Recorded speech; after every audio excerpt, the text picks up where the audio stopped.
अस्सलाम वालेकुम, मैं हूं नवाज बज़मी और आप देख रहे हैं बज़मी टीवी यूट्यूब चैनल। ये वीडियो देखने से पहले आपसे गुजारिश है कि अगर अभी तक आपने Bazmee TV YouTube channel subscribe नहीं किया तो प्लीज़ वीडियो के नीचे दिया गया सब्सक्राइब का बटन दबा दें। इसके साथ ही एक छोटी सी घंटी का आइकन भी आ जाएगा, इसको भी दबा दें ताकि आपको हमारी आइंदा वीडियोस बिल्कुल मुफ्त देखने को मिल सके। हज़रत इब्न सीरीन रहमतुल्लाह अलैह ने फरमाया है, जिस सब्ज़े को कोई उसके मौसम पर देखे और उसका तना ना हो तो खैर मनफत पर दलील है, और जिसका तना और पेशानी बगैर शाख के है तो वो माल और नेमत और मरतबे की ज़्यादती, सब्ज़ी और बुलंदी और शाखों की बारीकी के बराबर है।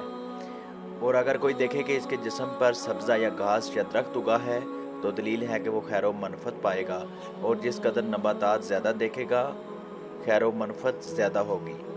और अगर देखे कि उसके कान या ज़ुबान या मुंह पर सब्ज़ा उगा हुआ है तो दलील है कि इसका मरतबा ज़्यादा होगा।